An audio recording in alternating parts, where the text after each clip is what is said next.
General Krovthak studied the battlefield display with smug satisfaction.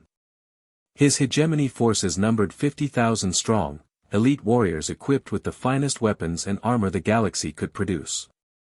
Across the contested moon of Zirion 7, the enemy had deployed what could only be described as a pathetic response. 1,200 soldiers, his aide, Colonel Vex High, chuckled through his translator. "General, our advance scouts report the enemy force is barely a single battalion.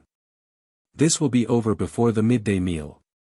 The general's mandibles clicked in amusement.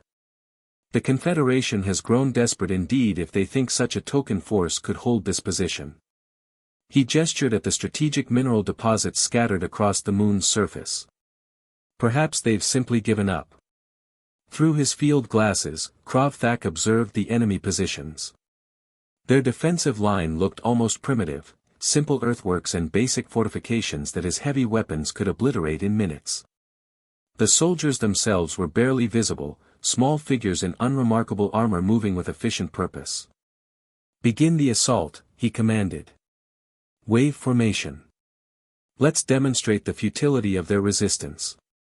The first wave of hegemony troops advanced with textbook precision, 2,000 elite soldiers moving in perfect formation across the broken terrain. They were the pride of the Empire, each one worth 10 ordinary fighters, bred for warfare and enhanced with the best combat augmentations credits could buy. The human soldiers waited. Krovthak frowned as his lead elements approached the enemy line. Where was the panicked retreat? The desperate radio chatter? The obvious signs of demoralization that should accompany such overwhelming odds? Instead, his troops met disciplined fire from concealed positions. What should have been a casual advance became a fighting withdrawal as his enhanced warriors found themselves outmaneuvered by an enemy that seemed to predict their every move. Soldiers moved with a fluidity that defied tactical doctrine, flowing like water around his formations, striking from unexpected angles before melting away into terrain that offered no apparent cover. His enhanced warriors, each one a product of centuries of genetic optimization, were being systematically dismantled by what appeared to be baseline soldiers using primitive equipment. "General," his communications officer's voice was tight with disbelief, "I'm intercepting enemy transmissions." "Sir, they're speaking in Terran languages." The blood drained from Krovthak's face. "Terran? You mean humans, sir? The enemy force is composed entirely of humans." The laughter died in Krovthak's throat. Every military officer in the galaxy had heard the stories, whispered accounts from the Centauri campaigns, the siege of Proxima, the nightmare that was the Battle of Soul's Edge. But those were just stories, surely. Propaganda designed to enhance an upstart species' reputation. "Sir, third wave is requesting immediate reinforcements," Vex High reported, his voice barely steady.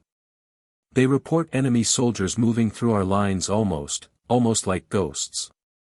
Our thermal imaging can barely track them, and when they engage." He paused. "Sir, we've lost contact with 3 entire companies." Krovthak watched his tactical display as red dots representing his forces began disappearing at an alarming rate.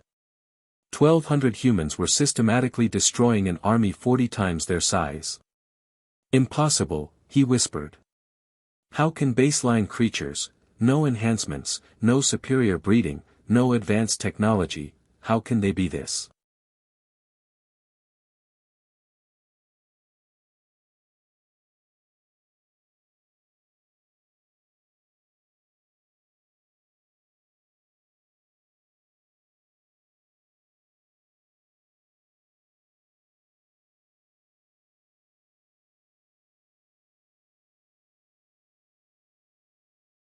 Effective? His science officer, monitoring biological scans of the enemy, provided the answer that chilled everyone on the command deck. "Sir, they're not enhanced because they don't need to be enhanced. Humans evolved for warfare on a death world. They've been perfecting the art of killing since before they could speak." As reports flooded in of his army being torn apart by a force that should have been a minor inconvenience, General Krovthak finally understood why every seasoned commander in the galaxy had one universal piece of advice. Never fight the humans on ground they choose to defend. The tiny army wasn't small because they were desperate. It was small because 1,200 humans were all they needed.